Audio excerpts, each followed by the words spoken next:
that to interpretation that it's almost, it's a charter really to refuse if there's a determination to refuse. The Special Criminal Court has heard evidence from a friend of Lisa Smith's who described her as vulnerable and someone who wanted to belong. Miss Smith, a former Irish soldier from Dundalk, denies being a member of the terrorist organisation ISIS between 2015 and 2019. Our court's correspondent Frank Greeny reports. The opening day of her trial heard she left the Irish Defence Forces in 2011 after converting to Islam. It is the state's case that she answered a religious call to travel to ISIS-controlled territory in Syria 4 years later. In doing so, the prosecuting barrister Sean Gallan claims she pledged allegiance to the terror group and enveloped herself in its black flag. The court heard she spent 4 years in Syria. Mr Gallan claims she was running with ISIS when she was detained by security forces. Her friend Una McCartney gave evidence today describing Lisa as a vulnerable and isolated person who seemed to be looking for a sense of belonging when she converted to Islam. The Taoiseach has said Russia is not welcome to carry out military drills off the Irish coast. The planned live ammunition manoeuvres are illegal under international law despite taking place in Ireland's exclusive economic zone. It also comes as around 100,000 Russian troops have gathered on the border with Ukraine. Taoiseach Micheál Martin says neither move is welcome. And the British Prime Minister says he hopes a police investigation into claims of coronavirus rule-breaking parties in Downing Street will help draw a line under matters. Number 10 says Boris Johnson is willing to be interviewed by officers if necessary. Separately, there was initial speculation that would mean the report being prepared by a civil servant into the gatherings would be delayed, but it's understood that could still be published in the coming days. That's it for now. More in an hour. News Talk weather. Thanks to Ryanair. Eat, sleep, ski with Ryanair flights to the slopes of France, Italy or even Bulgaria. Dry tonight with some mist or fog in places and some icy patches. Lowest temperatures of -1 to +4 degrees. And now you're up to date on News Talk. The Newsround on Off the Ball with Gillette. Put your best face forward with our new and improved razors. This is News Talk. You're very welcome along. Stellar lineup on the show this evening. Football show with the always brilliant Graham Hunter at 9 o'clock. Andy Mitten will also join us between 9 and 10 on the many mixed messages coming from behind the scenes at Old Trafford. Andy's hearing the full spectrum at the moment, so chat with Andy underway. After 8 o'clock, some GA, we've got a feature interview with Joe Quaid, Limerick goalkeeper in the 90s. Those 2 All-Ireland defeats, much more besides a family who are a dynasty at this stage in Limerick hurling as well. Well worth sticking around for that chat. So Joe Quaid on the way after 8 because he has a leg regale coming. That was the reason we thought we'd reach out to Joe. And then this hour, Kieran Donaghy joins us fresh from Tralee Warriors winning the National Cup in Tala at the weekend. A very happy Kieran Donaghy, as you can imagine. 53106, the text number. We're at Off the Ball on Twitter. Richie McCormick, hello. Young Joe, how are you? Very well. And Tommy Rooney, hello to you. Hey Joe, hey Richie, how you doing?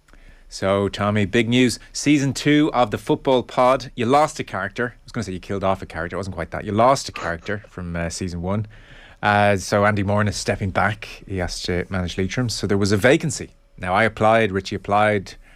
You didn't want my football acumen. That's fine. That's fine. You went out there and you scoured the country, and an exciting new addition announced this afternoon. The Footballer of the Year 2014, an All-Ireland winner, and a man with skills, Tommy, I think is what we're talking about. James O'Donoghue is joining yourself and Paddy Andrews on the Football Pod for Season 2. He also was announcing his retirement, obviously, as part of the interview today. But James O'Donoghue joining the pod, Tom? Yes, Joe, it's very, very, very exciting for the Football Pod. How exciting, sorry? Very, very, very exciting, okay, Joe. It is. I've been buzzing all day. So, yeah, like yourself and Richie went for it, and it was nothing to do with football acumen. It's just about building the perfect full forward line. That's all I ever want to do with the Football Pod. I get to sit in the middle with number 14 on my back. Paddy Andrews is wearing 15 and James O'Donoghue is wearing 13. So that's it. I would have put Richie back in terms of being maybe more of a centre back, and yourself maybe more of a centre forward, Joe, maybe 11. I was a half back in my day, Tommy, but you know what? I fancy getting in on the act and scoring. Okay. Well, look at wing backs these days; they are the chief playmakers. So, yeah, that is the crack. Well, look, with the Football Pod, I suppose James joining us as co-host is massive, but it is burying the lead. He has retired, announced retirement from intercounty football. Like, what a footballer when he broke through in that summer 2014. I'm sure you remember. I think we refused to call him James O'Donoghue that summer. We called him James O'Donoghue. Well, it was James Rodriguez World Cup. So you remember, that was the summer where James Rodriguez was a big star and Real Madrid was imminent. And so we kind of felt, looking at what O'Donoghue's producing here, we're kind of coming up with our own answer to James Rodriguez. Yeah. Well, the magic was going hand in hand that summer, and he was just... I don't know if you remember. I've actually had the luck of watching back this, because I've known for a little while that James is joining us, and we've done well to keep it under wraps. You nearly got it out of me a couple of weeks ago in the Newsround. You were asking me what was happening. I had to try and keep my mouth shut. But watching back that summer of football that James O'Donoghue played, he was unbelievable. Do you remember the goal against Galway in 14? I do. He was incredible. Yeah. He was just such a skillful, talented footballer. And the interview we had on the Football Pod gets quite heavy, because I think there's a lot of it where James feels that he really, really, really didn't get the best out of himself after 2015. He was plagued by injuries. He had a double surgery on his shoulder, so he had both shoulders surgery on both of them. So for about a month after that, he was lying on his back, couldn't really do anything for about 5 or 6 weeks. I think he found that very difficult. And we were seeing him in 2017. He was playing in 2018, but we haven't really seen much from the last 2 or 3 years. Still a young man, only 31. Yeah, that's the thing. I mean, if you'd said to any of us in 2014 that really this is going to be as good as it gets for James and he'll be done by 31, we would have been fairly disappointed to hear that. And it is disappointing, because he was electric and there was so much there, and he was just deeply unlucky. As you mentioned, he had 5 surgeries, and... But that was just his shoulders. Yeah, just his shoulders, like he calf injuries, the lower limbs, a lot of them. Yeah. And to be fair to him now, he did have 2015 too. He was brilliant for Kerry. They didn't turn up that day in 2015. He kicked 3 points in that All-Ireland final. But I think he felt he was always chasing after that. And I think there was a pressure going with that as well. Well, that was the feeling from the outside on looking. When is he back? That was generally the question for the last number of years. I just have a short clip here from the Football Pod this afternoon. So 31 years of age, he's retiring from inter-county football. Still a hope that he'll go back and play club, and maybe that a slightly lower intensity will agree with his body a bit more. But he talked about injuries taking their toll. He talked about maybe wishing he'd taken a year out and rested up a bit more between coming back from injuries constantly. So here is James O'Donoghue this afternoon. Literally, I haven't played well in a good long spell, and it comes to a stage then where you're, even if you do, right, you go away and you might get injured and come back and make the panel or make a team. Like, you're costing maybe a bit of potential coming through in your place. If you're not 100%, you're stopping someone else from coming through and maybe making their mark. So, like, I had that bit of guilt in my head as well, that I was thinking, like, every time I got injured and came back, I seemed to kind of make the panel or make the team. But, there was a bit chipping away at me, going, you can't keep doing this. Like, you have to either get right or get out. And I hadn't put together matches in a row in so long that I was like, geez, I can't even remember the last run of football I've had. So when I made that decision, all I wanted to do was go back to the Legion, play games, play well, start enjoying the game. I know that sounds so like cliche, but it's such a thing when you're injured for so long that you kind of forget the crack of it, and you want to feel a bit wanted by some team anyway, if you're not going to be making it with your county. So it wasn't the hardest decision in the world, but definitely a painful one. Richie, he has an All-Ireland medal in his back pocket. He's a Footballer of the Year. He's an All-Star, so he's done more in the game than 99.9% ever do. And yet there is a special kind of cruelty for the uber-talented type who gets a glimpse of the top of the mountain and then it's snatched away by injury. And that's James O'Donoghue's lot here, unfortunately. Yeah, there is that sense that he's almost like encased in carbonite, or he's preserved in amber. In that, like, I don't think I'm alone, sorry, in thinking that James O'Donoghue will forever be 24. Like, I'd struggled when he said with Tom earlier on that he's 31. I was like, would you get out? He still looks 24. You've still kind of figured that there's a 24-year-old's career left in him in terms of what he could do for Kerry. But it's cruel the way injuries take their toll. Like, people who'd be far more sporty and adventurous than me would know that one injury follows another, because as you're recovering from one, you're almost minding it as you go back to action, and then you end up aggravating something else, and then that aggravates something else, and it's a knock-on domino effect that has been the ruination of many careers, not just James's, unfortunately. But like, we got those 2 years out of him in terms of 2014, 2015. The wish is that we could have seen more, but I guess now the bonus for ourselves and for the listeners to the pod is that they get that bank of knowledge that comes from the kingdom, and we might get past the wall, very, very high wall of Yarra that has surrounded that county for the last number of decades, and we might get a peek behind the garden door and see what goes on down there and get an insight into what goes on in Kerry football. Because I don't know, as public as it is and as successful as it's been over the last 50 years, there is still an air of mystery as to what goes on down there and what makes it so special. So it'd be great to hear from him directly, possibly even in the odd little glimpses that he might give away as regards to what makes Kerry football so good and what led to his career. Best of luck with season 2, Tom. Thanks, lads. Yep, thank you. Now, 27 years ago, Jonathan Pearce got very excited in the commentary box. Frail side to his temperament, the mad side of genius. Cantona is dismissed. Where can there be a place in the game for a man of such extravagant talent, a man of such wicked temperament, a man who has been quite rightly dismissed, a man who has now jumped. Oh my goodness me! He has kicked, he's punched a fan. Eric Cantona has jumped in and scissor kung fu kick a fan. Manchester United fans are coming across. I have never seen as disgraceful an incident as that in all my years in football. Eric Cantona should be thrown out of the game for that sort of incident. I care not one jot about his supreme talent. He launched himself 6 feet into the crowd and kung fu kicked a supporter. Yeah, 27 years ago. It remains one of the great pieces of radio commentary. Not least because Jonathan Pearce, have anticipated what Cantona was going to do. Nobody could. Not least the fella who was screaming at him. And so he was already dialed up to 11 for the sending off. You know, we need to talk about Cantona. This guy, I'm not sure. You know, his disciplinary record is too much here. And Pearce was pretty much at 11 for that.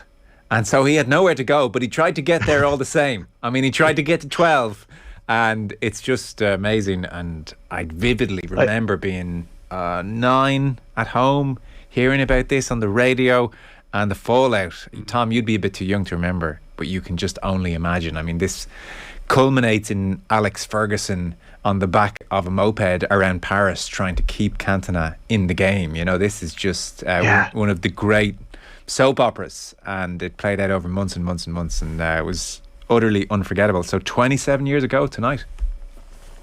I don't think we'll ever tire of that commentary clip. Nathan referenced it a few times this week, and I think you're right. I think he gets to 11 or 12 again after the kung fu kick, but when he says I care not one jot, that's when he hits 14, 15 levels of rage. Like, the commentary is just sensational. Yeah.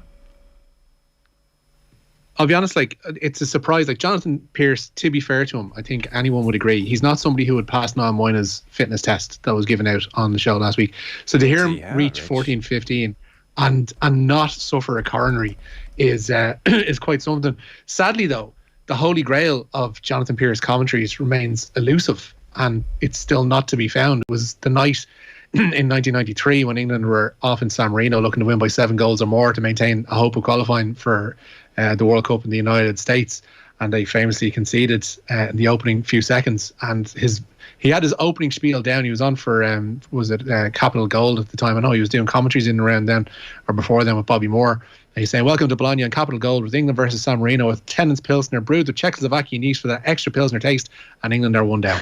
Like, I need to find that clip unless my life is to be incomplete, because it's magic. But Pearce has still gone strong. Actually, he pulled out another doozy a couple of weeks ago. He paid tribute to the late Archbishop Desmond Tutu, who people might remember was a better priest than Father Ted. I heard that. But when I think it was an Everton game, I'm open to correction on this one, and it had just been levelled, and he goes, "The scoreline has gone all Desmond, 2-2." Oh, what a tribute! Wow, I think that passed me by. I read here from a piece in the London Independent 2 years ago to mark the 25th anniversary, so 27.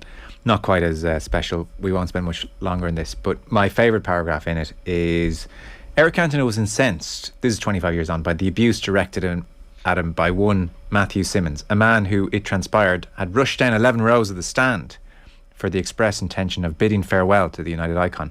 He memorably informed the Sun his exact words were, "Off you go, Cantona. It's an early bath for you." More reliable witnesses have suggested it was closer to F off, you mother effing French bastard.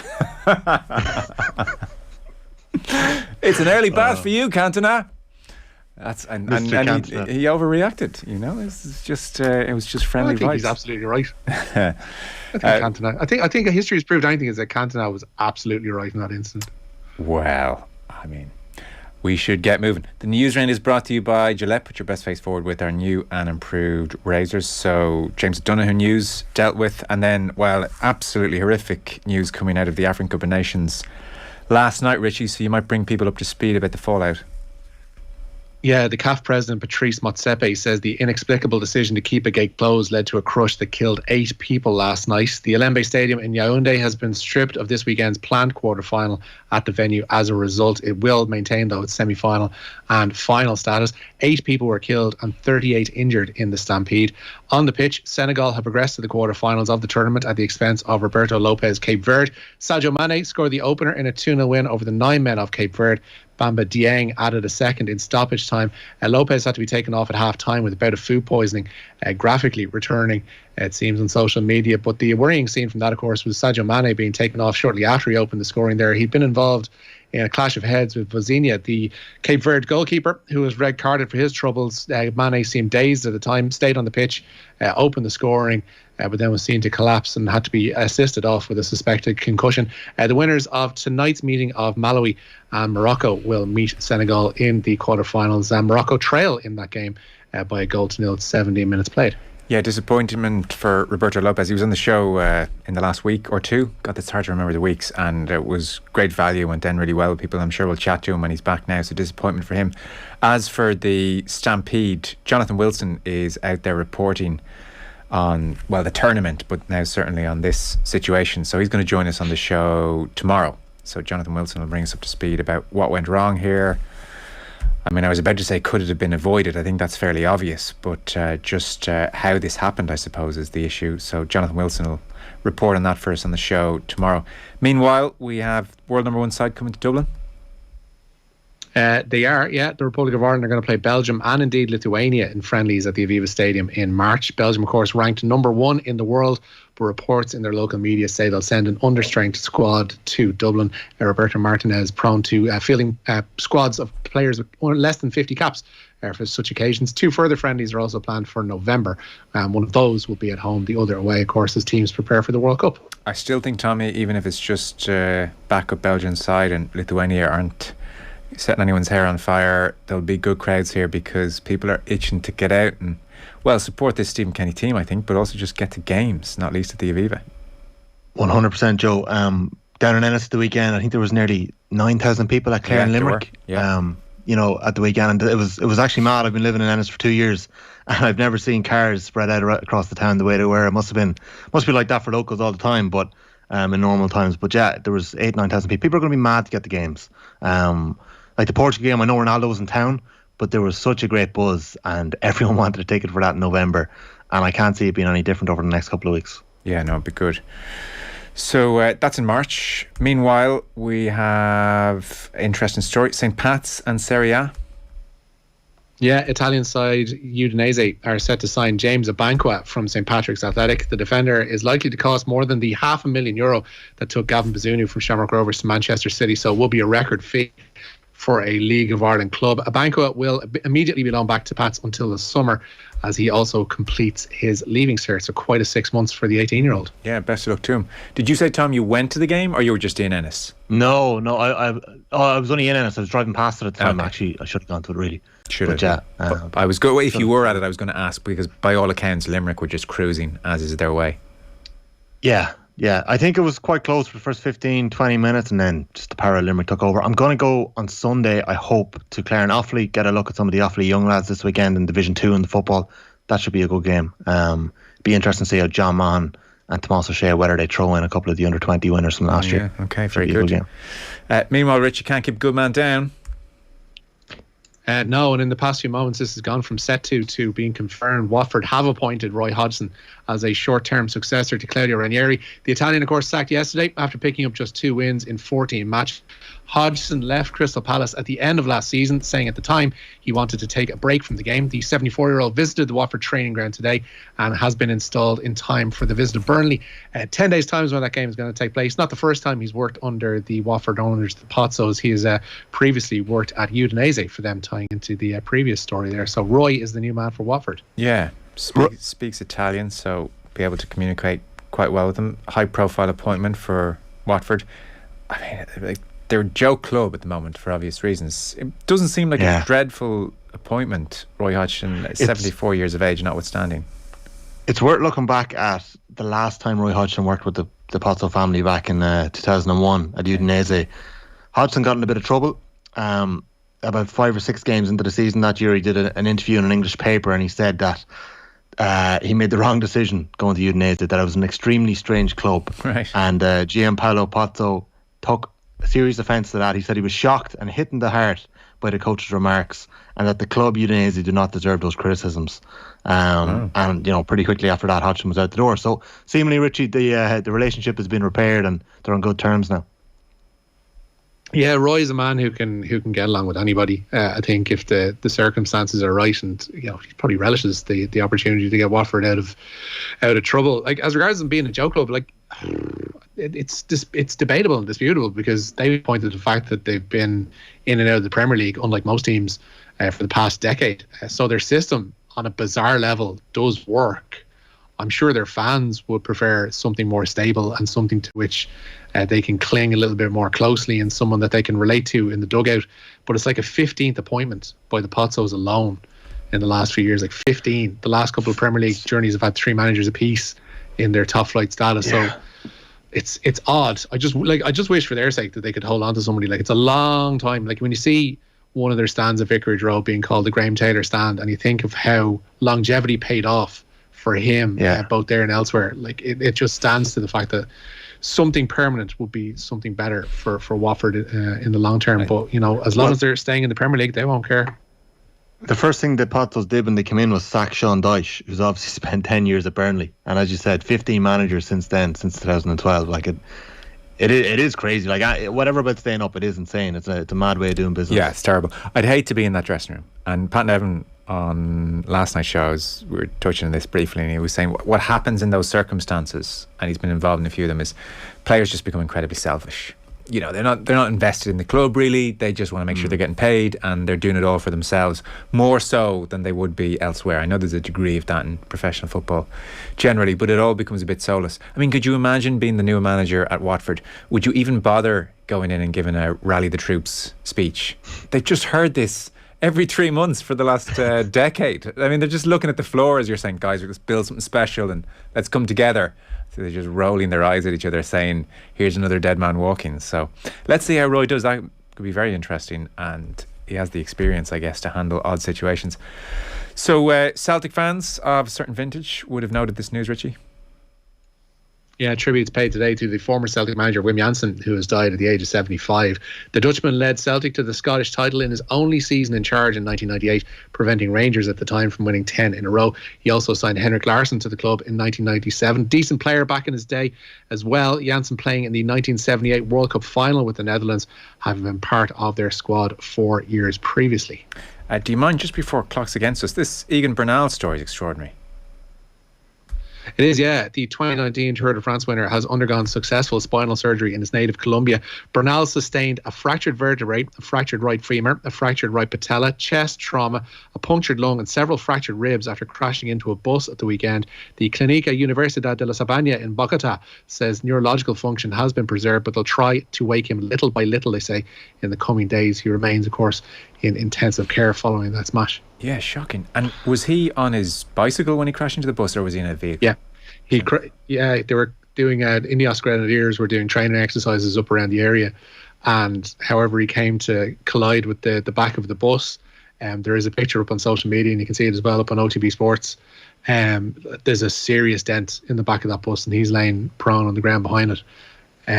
Whatever happened, like, it was enough to cause that damage. But you wouldn't think that somebody going into a massive big coach could cause the dent that it did, but the dent kind of shows the damage that Bernal has since suffered. But they do remain hopeful. Like the word coming out from the hospital in Bogota is that he's going to make, at least neurologically, he's going to make a full recovery. Okay. It's physically how he's able to come back from this is another story. Yeah, I'll bet.